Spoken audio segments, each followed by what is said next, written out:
Olá pessoal, vamos para a nossa próxima aula. Então vamos abrir o stencil, né, melhor dizendo.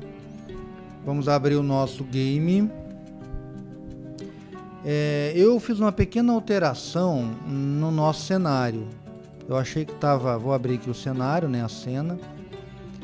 Vou dar um zoom menos, né, com o botão de zoom menos.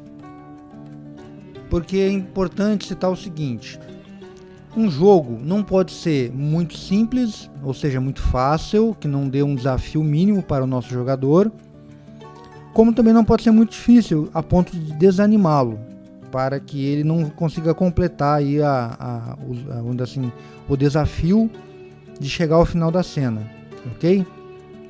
Então eu fiz uma modificação para ficar algo jogável e um pouco mais interessante.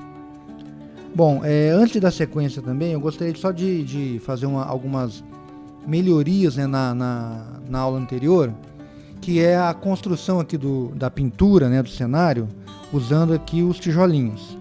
Então, por exemplo, vamos dizer que eu vou apagar esse objeto aqui. Eu vou clicar aqui na área em branco e vou arrastar como se fosse uma borracha. Então assim eu consigo apagar. Para eu construir, não precisa pegar um tijolo por vez, eu posso pegar 2 tijolos, clicar e vir arrastando e pintando, é como se fosse um pincel. Pronto. Eu quero fazer a cúpula aqui do objeto, eu venho, seleciono os 2 e venho e dou uma carimbada. Com isso eu construí de uma maneira bem mais simples esse objeto, ok? Só para poder dar uma melhorada na explicação. Outra coisa importante que a gente não pode esquecer é estar salvando a cada alteração e fazer um pequeno teste. Clica aqui em teste game. Vamos fazer um pequeno teste aqui de jogabilidade.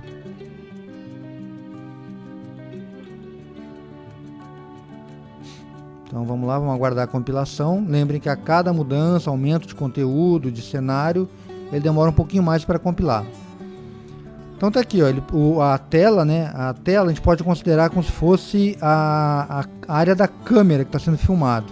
Então hoje nosso screen, nossa tela, mantém 640 por 480. Porém o nosso cenário tem o dobro de largura. Então observem que aqui já tem, ó, uma jogabilidade, um obstáculo, eu tenho que pular e avançar. Então vejam o que eu havia citado, ó. Existe uma necessidade aqui de uma jogabilidade, porque se eu colocar aqui uma plataforma que ele não consegue subir, a partir daí o jogo fica impraticável, né? Ok? Bom, outra coisa interessante de eu citar é o seguinte: procurem entre seus amigos testadores. O que seriam testadores? Pessoas que vão jogar e sentir lá e falar: ó, Alexandre, o seu jogo está muito difícil, está ficando legal, mas tem algumas fases aqui que estão complicadas, está muito fácil, não está com visual legal. Vão passando, mesmo que incompleto, o jogo para os seus amigos, familiares e ir testando, né? Porque a partir daí você consegue enxergar coisas que, ou melhor, você passa a ter um feedback, né? De pessoas que não estão envolvidas na construção do game. Quem constrói muitas vezes não enxerga algum problema, certo? Então é isso. Vamos agora para a próxima etapa do jogo. Bom, agora está na hora de a gente fazer um pequeno resumo de tudo que foi aprendido até o presente momento no nosso curso. Vou fechar aqui, né? Vou voltar lá para o nosso jogo. Vou fechar a selva.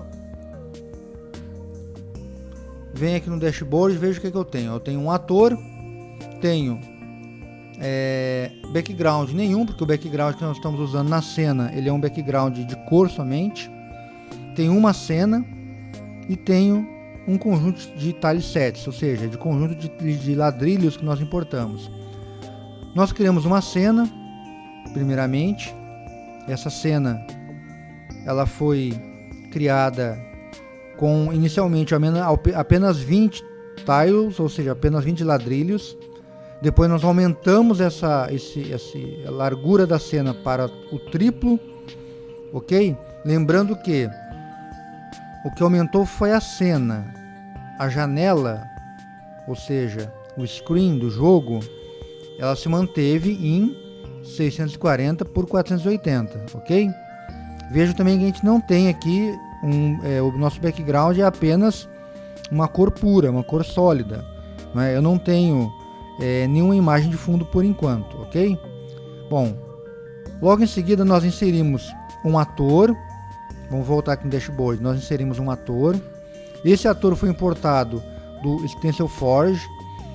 Para importar conteúdos do Stencil Forge, nós temos que ter uma conta, temos que estar logado. Isso foi feito lá na instalação, ok? Depois disso, nós importamos também um conjunto de ladrilhos, de tijolinhos. E a partir daí, na nossa cena selva, nós construímos esse layout que está aqui agora, ok? Porém, ainda, quando nós inserimos o ator, nós fizemos o que? O ator sozinho, somente a imagem dele e as animações, não teria efeito prático, não teria jogabilidade.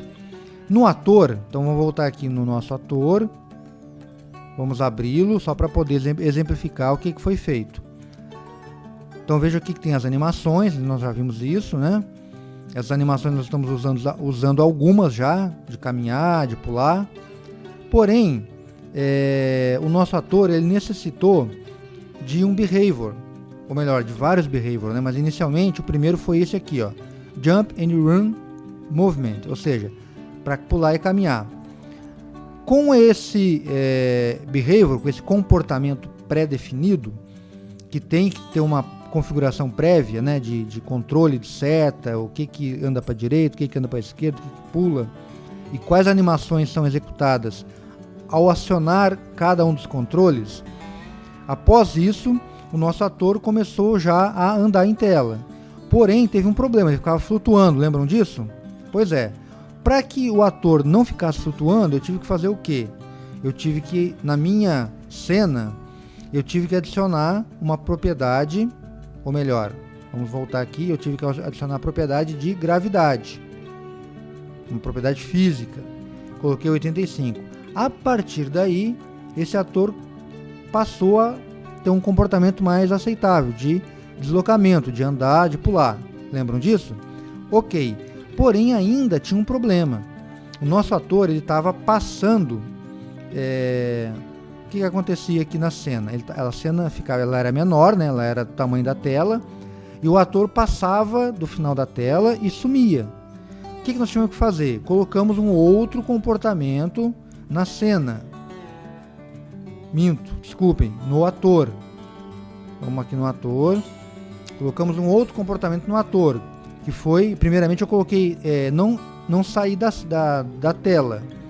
Só que esse não sair da tela foi só para exemplificar, para vocês entenderem a diferença entre tela, tamanho de tela e tamanho de cena. Logo em seguida eu mudei para não sair da cena. Por quê? Porque a cena nós triplicamos a largura dela. Logo em seguida resolvemos o último problema, que foi o quê? Foi fazer com que a câmera virtual acompanhasse o nosso personagem quando ele sumisse, ele passasse para o final da tela, ou seja, ele chegasse ao final da tela e a cena ia se deslocando junto com a câmera, melhor dizendo, ia se deslocando junto com o ator. Vamos dar um exemplo aqui para poder finalizar esse resumo. Então vou dar o play, né, test game.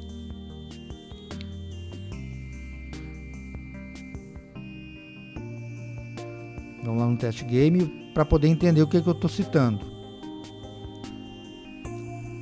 Então, primeiramente, a nossa cena, ela tinha o tamanho da tela, ela vinha daqui do início até o final, tendo um total de 480 pixels por 640, ou melhor, 640 por 480, não é? Então o tamanho da cena era o mesmo tamanho da tela. Depois nós pegamos o tamanho da cena e colocamos 3 vezes o valor. Ela ficou 3 vezes maior do que o tamanho da própria janelinha aqui. Com isso, o nosso ator ele ia sumir, ele passava. Agora ele está com acompanhamento de follow, né? Ou seja, acompanhamento de câmera, porém não estava. Então ele sumia e você não tinha um efeito legal, ou seja, ele sumia de cena. Não é, vamos dizer assim, não é jogável isso, não é um padrão. O ator tem que estar sempre sendo visualizado pelo jogador, né? Ou seja, o player está sempre em tela. Então para resolver esse problema, o que a gente fez? colocou esse comportamento aqui, ó, câmera follow, ou seja, a câmerazinha vai seguir o nosso ator. Com isso nós fizemos a nossa melhoria, né? E paramos por aí, ok? Bom, pessoal, por hoje é só, tá? Dei uma revisada geral, espero ter aí feito um resumo que lembrasse a vocês aí toda a sequência, né, das aulas. Muito obrigado e até a próxima aula.